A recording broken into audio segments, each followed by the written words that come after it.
Shalom anak-anak, hari ini kita akan belajar dengan topik kasih dan kesabaran. Namun sebelum itu, mari kita menghadap Tuhan di dalam doa. Kita berdoa. Segala puji dan syukur kami naikkan ke hadapan hadirat-Mu Bapa, karena begitu besar kasih dan penyertaan-Mu dalam kehidupan setiap kami ya Bapa. Dari surga, sekarang kami anak-anak-Mu akan mulai dengan kegiatan belajar. Mari Tuhan memberkati biar apa yang kami dapatkan hari ini dapat berguna untuk bekal masa depan kami. Terima kasih Bapa, haleluya, amin. Oke, jadi baik adik-adik, kita masuk dalam kapan kita punya materi, yaitu kasih dan kesabaran. Adik-adik tahu apa itu kasih dan apa itu kesabaran? Kasih itu sendiri, kasih itu adalah sikap kepedulian kita. Kasih adalah sikap kepedulian kita kepada orang lain. Kasih, cinta, penghargaan dan kebaikan kita terhadap orang lain. Kasih juga, kasih merupakan ekspresi dari perasaan positif yang mendalam terhadap sesama. Jadi kasih itu adalah sikap kepedulian dan cinta kita terhadap sesama kita ya anak-anak. Yang kedua itu kesabaran. Kesabaran itu sendiri bisa diartikan dengan sebagai kemampuan untuk menahan emosi, dan menanggung kesulitan dengan tenang. Jadi kesabaran itu ketika kita menghadapi segala sesuatu, kita harus bisa sabar dengan kita bisa, dan supaya kita bisa menanggungnya itu sendiri dengan keadaan hati yang tenang. Jangan gelisah. Kita harus tetap tenang, sabar dalam menghadapi persoalan itu. Kesabaran bukan berarti pasrah dengan keadaan yang kita alami,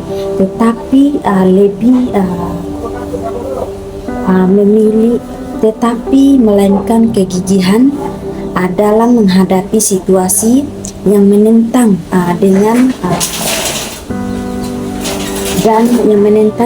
keadaan kita, dan kita bisa gigih dengan penuh pengertian dan kasih, karena kasih itu bisa membuat kita sabar. Sabar itu dalam arti bukan kita pasrah ya anak-anak. Oke. Jadi kasih dan kesadaran itu ada hubungannya. Kasih dan kesabaran itu adalah dua nilai yang memiliki makna yang penting dalam hubungan antara manusia dan anak. Oke, anak-anak, kita masuk pada adapun jenis-jenis kasih. Ya, ada empat jenis kasih. Yang pertama itu kasih agape, yang kedua itu kasih storge, yang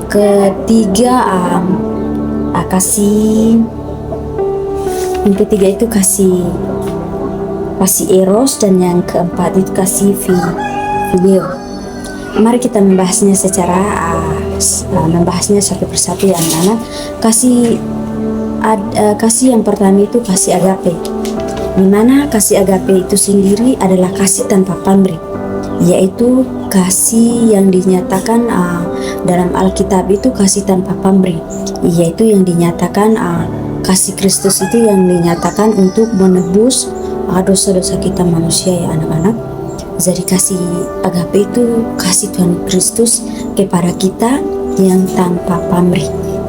Dan yang kedua itu kasih storge, di mana kasih alami yang timbul dari hubungan keluarga, yaitu antara kasih orang tua kepada anak-anaknya dan kasih anak-anaknya kepada orang tua, atau kasih antara antara saudara. Kasih yang ketiga itu adalah kasih eros. Di mana kasih eros sendiri adalah cinta yang romantik atau seksual. Ini adalah hadiah dari Tuhan kepada pasangan yang sudah menikah, sehingga bisa mengungkapkan cinta satu sama lain. Dan yang keempat itu kasih fileo. Kasih ini menggambarkan kasih persaudaraan atau persahabatan yang melebihi ikatan kekeluargaan, dan kasih kita mengasihi, dan kita bisa mengasihi teman kita, sahabat kita, seolah-olah mereka adalah saudara kita. Jadi kasih itu ada 4 ya. Kasih yang pertama seperti yang sudah kita bahas, yaitu kasih eros, kasih agape, kasih storge, dan kasih fileo. Teman-teman, anak-anak bisa mengingat itu kembali. Oke, anak-anak, kita masuk pada pentingnya kasih dalam kehidupan orang percaya. Yang pertama itu pentingnya kasih dalam kehidupan orang percaya sebagai dasar kehidupan. Anak-anak, kasih adalah sebagai dasar kehidupan bagi orang percaya. Kasih adalah dasar kehidupan dari seluruh perintah Tuhan dan fondasi bagi kehidupan orang Kristen. Jadi kasih itu adalah sebagai fondasi bagi kita orang-orang percaya. Dan yang kedua itu hubungan dengan Tuhan dan sesama. Hubungan kasih adalah hubungan dengan Tuhan dan sesama, di mana kasih ini memungkinkan orang percaya untuk membangun hubungan erat dan bermakna dengan Tuhan dan sesama. Kasih ini bisa mempererat kita punya hubungan dengan Tuhan. Dan yang kedua itu pemberdayaan, dan yang ketiga itu pemberdayaan diri. Anak-anak, kasih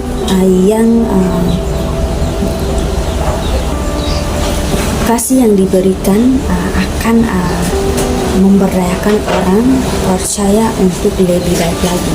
Jadi kasih dalam kehidupan orang percaya itu bisa memberdayakan kita punya diri menjadi lebih baik lagi. Yang keempat itu menghadapi tantangan. Kasih itu bisa kita menggunakan di saat kita menghadapi tantangan, di mana kasih kesabaran memampukan orang percaya untuk bertahan dan mencapai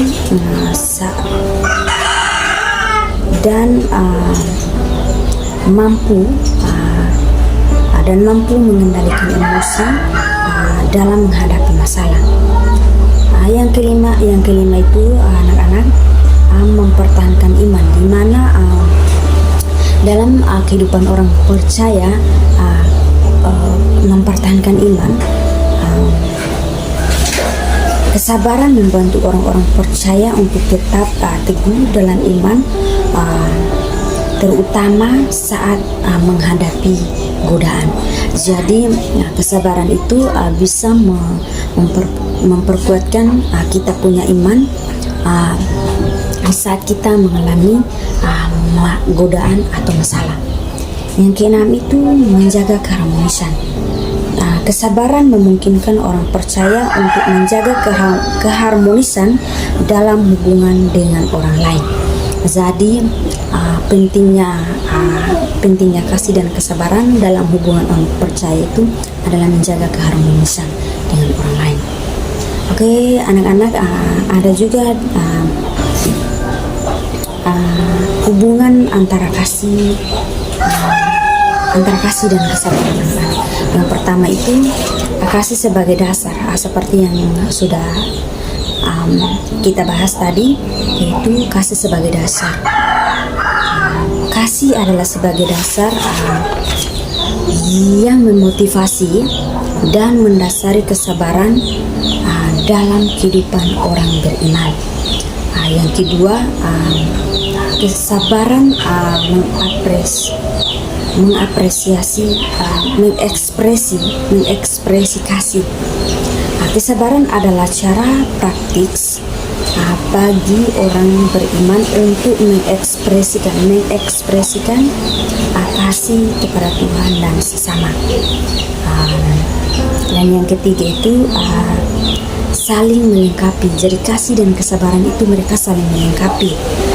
Kasih dan kesabaran seorang melengkapi dan memperkuat satu sama lain dalam kehidupan orang beriman. Jadi kasih dan kesabaran itu saling melengkapi. Kasih tidak berjalan sendiri, kesabaran tidak berjalan sendiri. Tetapi kasih dan kesabaran itu berjalan sendiri ya anak-anak. Oke, jadi apakah ada? Oke, jadi ini saja materi yang dapat saya sampaikan untuk anak-anak semua. Apakah ada pertanyaan? Oke, baik, kalau tidak ada pertanyaan, karena kita tadi mengawali kegiatan kita dengan doa, maka kita menutup kegiatan kita dengan doa juga. Mari kita berdoa. Kembali lagi kami anak-anak menaikkan puji dan syukur kehadapan hadirat-Mu Bapa, karena begitu besar kasih-Mu, Engkau telah menuntun kami sepanjang kegiatan belajar kami. Bapa di surga, kiranya Engkau memberkati, biarlah apa yang kami terima hari ini dapat berguna untuk bekal masa depan kami. Tuhan memberkati kami semua, mengampuni setiap salah dan dosa kami. Haleluya, amin. Oke, jadi sekian pembelajaran kita hari ini ya anak-anak. Sampai jumpa di lain waktu. Terima kasih. Salam.